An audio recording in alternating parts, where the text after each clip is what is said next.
Bismillahirrahmanirrahim. Assalamu alaikum. I welcome you to the second part of For You lecture number 13. My name is Engineer Jafar Ali and I'm instructor for this course. So this was the topic that was left in the previous part.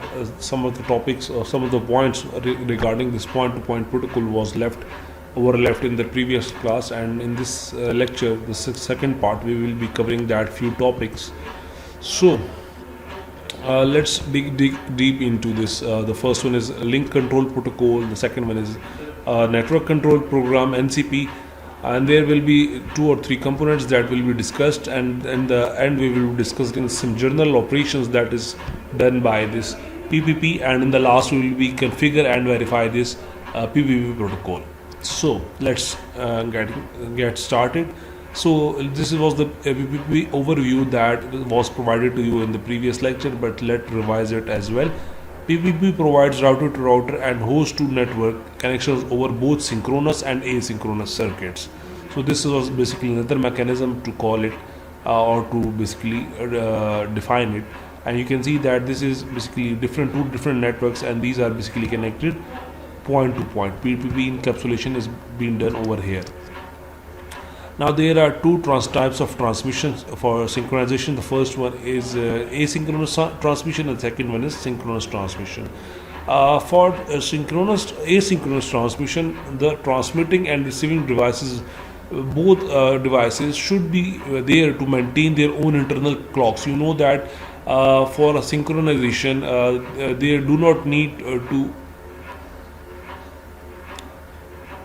there is need of clock, but if they are not synchronized, they are asynchronous transmission, so there will be no synchronization between their clocks, but they will be maintaining their own clocks, so they will be not following each other, but they will be having their own time as well. So this is the first point.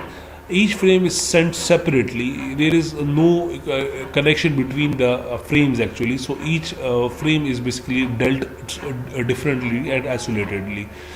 The next one is basically each frame begins with a start bit and ends with a stop bit. So you can call it parity bit, and you can call it stuff one, or you can say call it any name, but there will be the frames will be start with a fixed bit and it will end on the fixed bit, and this extra bit is commonly known as parity bit, or you can say this is called a dummy bit as well. The next one is synchronous transmission. In this type of transmission, the transmitting devices, both the receiver and the basically transmitter, needs to be having same time, and who will provide this time? So this time will be provided by the transmitting device. So the transmitting device will provide its own time to the receiving device, so that the receiving device will make the synchronization with the transmitter. And this kind of transmission may use a separate channel that is dedicated to clock. And because you know that in between the transmission there can be any possibility of link failure, and after there is a link failure there will be need of another synchronization clock. So this is totally up to the users and the administrator, that if he wants to maintain another channel just for the clock, so that if there is another failure or break of any link, so he will be there, this channel will be there, and it will provide simultaneously the information about the clock to the receiving device. And this resist timing errors better than asynchronous, because the transmitter and receiving are using the same clock. So you can see that if the transmitter and receiver are using the same clock, so there will be not that much of problem because of the synchronization problem.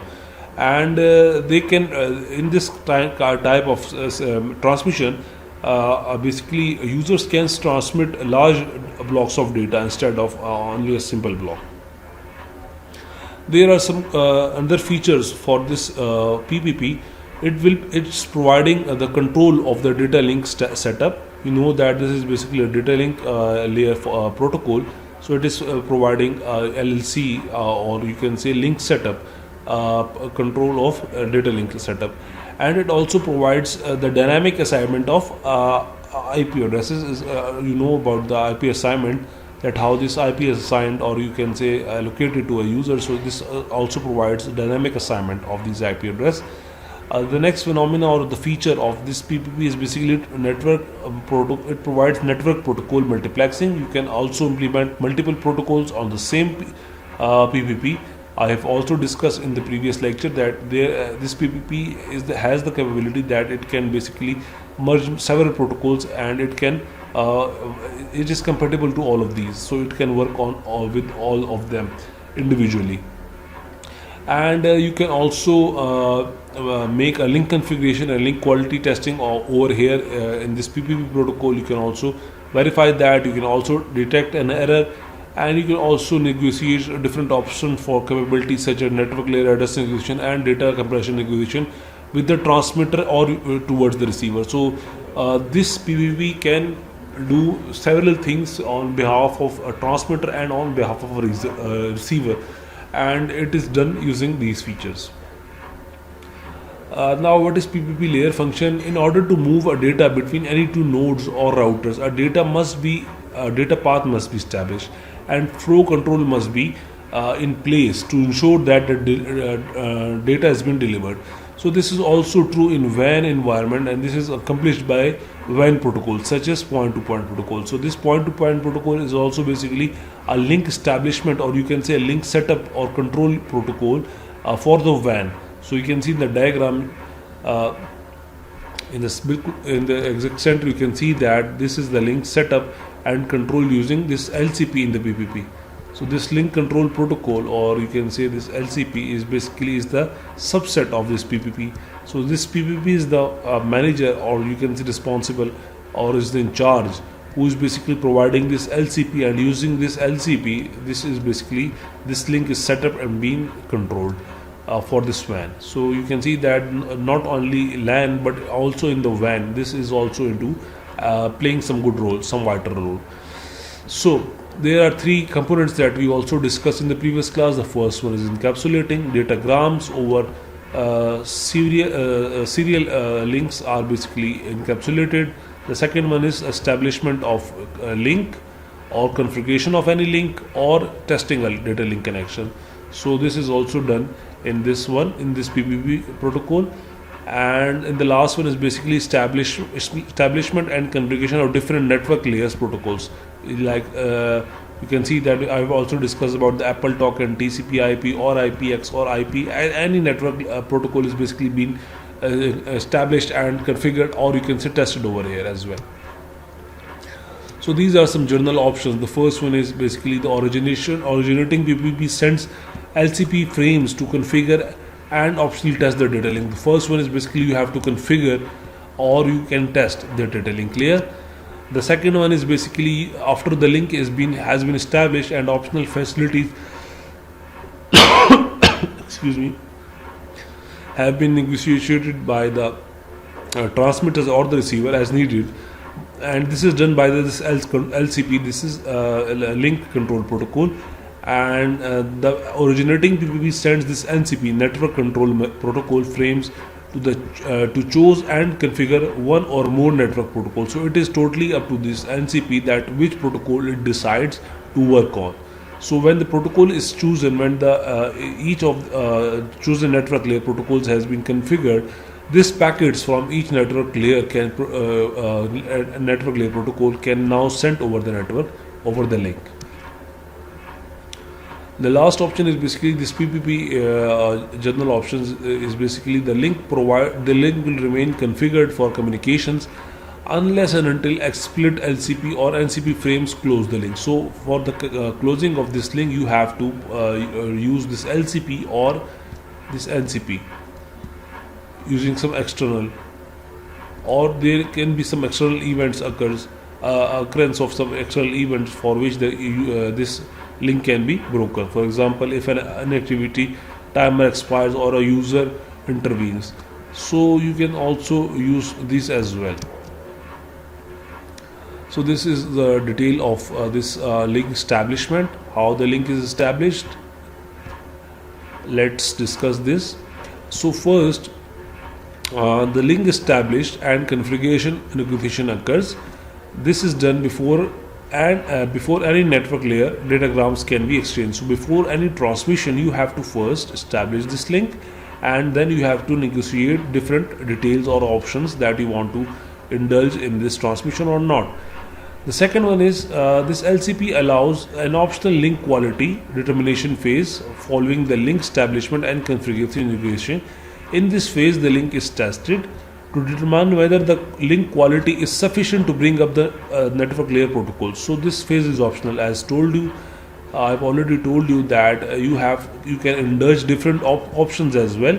If you want to add some features, you want to remove some features, you can do that, and after that you have to again test the network or the link. If the link is good enough for the network layers to protocols to work on, so they will follow, or any if they are not, so they will respond back that this link is not capable to maintain our service. The third one is network layer protocols can be configured separately by an appropriate NCP. So NCP is basically a protocol that is there to configure or establish a network layer protocol, network control protocol. So this will be there. And in the last, the link termination occurs at the end of each link operation. This basically link is terminated, and this LCP can terminate the link at any time. But this is not usually done because of the transmission.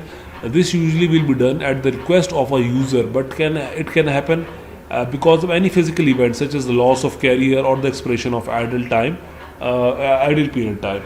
So if the time expires or the clock expires, or if any user wants for the transmission to be closed, so that can originate or that can start this link termination process.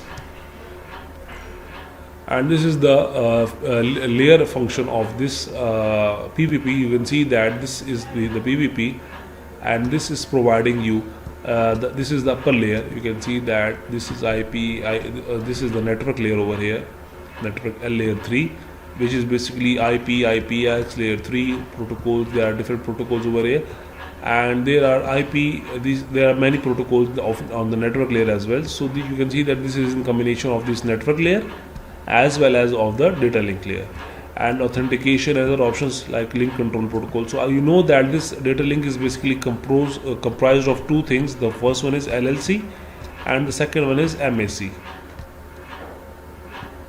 The LLC stands for link layer control,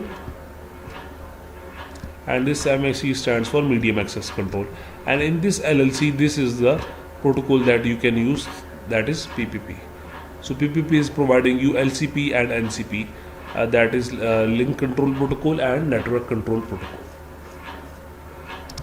So this was all about the second part of this lecture. I hope that you have understood the details of this PPP, that is point-to-point protocol. It is basically there for you in the data link layer as well as in the network layer. Some of the features are indulged with the network layer. So that is why it is the combination of, you can see that it is a combination of both. So you can see that this is not a particular designated to this link layer, but it is also provided to you associated with the network layer, because many of the entities are carried away within the network layer. So I hope that you will be having some good questions with yourself. So please write it down and must ask me in the class. You should ask me in the class, because you know that I do appreciate your good questions, any of your questions, and you know that I believe in the more you ask, the more you learn. I'll see you in the class. That's all for today. Thank you very much. Allah Hafiz.